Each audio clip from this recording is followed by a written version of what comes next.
ఎమ్మెల్యేకు వత్తాసు పలుకుతున్న అధికారుల వైఖరి నశించాలి. మండల ప్రజా పరిషత్ కార్యాలయం ఖానాపురం వరంగల్ జిల్లా ప్రకారం ఉపాధి హామీ పనుల విధులను పక్క గ్రామాలకు మళ్లించడం అన్యాయం. ఉపాధి హామీ పనుల్లో ఒక గ్రామం శ్రమను మరొక గ్రామానికి కట్టబెట్టడం ఏంటి?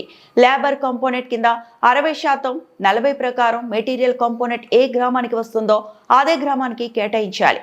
అధికార పార్టీ గెలిచిన సర్పంచులకు ఒక న్యాయం, ప్రతిపక్ష పార్టీ సర్పంచులకు ఒక న్యాయం. ఉపాధి హామీ పనులను డివిజన్ యూనిటీగా కాకుండా గ్రామ యూనిటీగా చేయాలి. గ్రామాల్లో కార్మిక శ్రమను పక్క గ్రామానికి నిధుల రూపంలో ఎమ్మెల్యే దొంతి మాధవ్ రెడ్డి కట్టబెట్టడం మానుకోవాలి.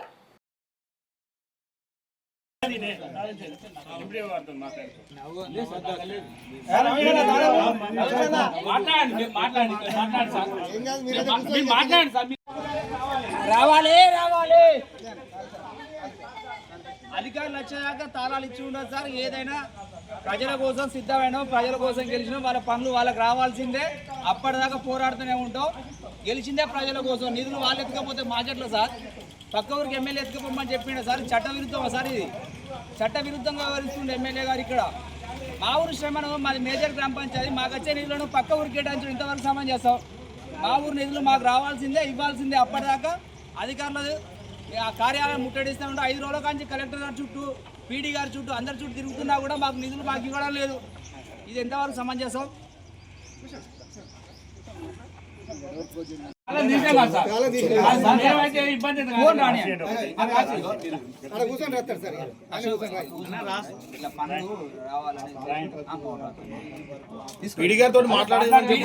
మండలంలో మొత్తం 21 గ్రామ పంచాయతీలో అధికార పార్టీ 11 గ్రామ పంచాయతీలు, ప్రతిపక్ష పార్టీ బీఆర్ఎస్ పార్టీ తరఫున 9 గ్రామ పంచాయతీలను ఇక్కడ సర్పంచ్లుగా మేము గెలవడం జరిగింది.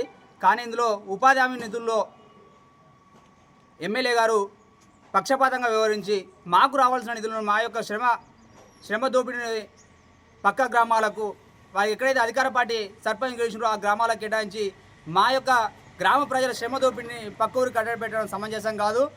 ఏదైతే లేబర్ కాంపోనెంట్ కింద మెటీరియల్ వరకు సీసీ రోడ్ల కింద కేటాయించిన నిధులు తప్పనిసరిగా మా గ్రామాలకు కేటాయించాలి. ఏ ఊరికి కేటాయించిన నిధులు ఆ ఊరికే కేటాయించాలి. దీంట్లో డివిజన్ యూనిట్గా చేసి ఆయనకు నచ్చిన విలేజ్లకు ఇచ్చుకుంటూ మాకు అన్యాయం చేస్తుండు, తీవ్ర అన్యాయం చేస్తుండు. మేము ఏదైతే ప్రజలకు ఎన్నికల్లో హామీ ఇచ్చినామో హామీల ప్రకారం మాకు వచ్చే నిధులు మాకు రాకుండా ఇలాంటి పక్షపాత వైఖరిస్తున్న ఎమ్మెల్యేది ద్వంద్వ వైఖరిని మేము నశిస్తున్నాం. అలాగే మా యొక్క నిధులను మాకు కేటాయించి మా గ్రామ అభివృద్ధికి ఎమ్మెల్యే సహకరించాలి. ఒకవేళ మేము చివరిగా మేము డిమాండ్ చేసేది ఏంటంటే మాకు వచ్చే నిధులను మాకే కేటాయించండి. మీ అధికార పార్టీకి సంబంధించిన అధికారులను ఎవరు లీడర్ లెవెల్ ఉన్నారో వాటికే ఇస్తాం, వాళ్ళనే పని చేసుకోమనండి. కానీ దయచేసి మా అభివృద్ధి మాత్రం అడ్డుపడకండి. మేము ప్రజల మద్దతుతో గెలిచినాం. ఆ మద్దతు మీరు కూడా కూడబెట్టుకోండి. అందరం కలిసికట్టుగా పనిచేద్దాం. మా నిధులను మాకు కేటాయించండి. మేము చేతులెత్తి ఎమ్మెల్యే గారిని, కలెక్టర్ గారిని, అధికారులను కోరుతున్నాం. మరిన్ని అప్డేట్స్ కోసం మా ఛానల్ని సబ్స్క్రైబ్ చేయండి.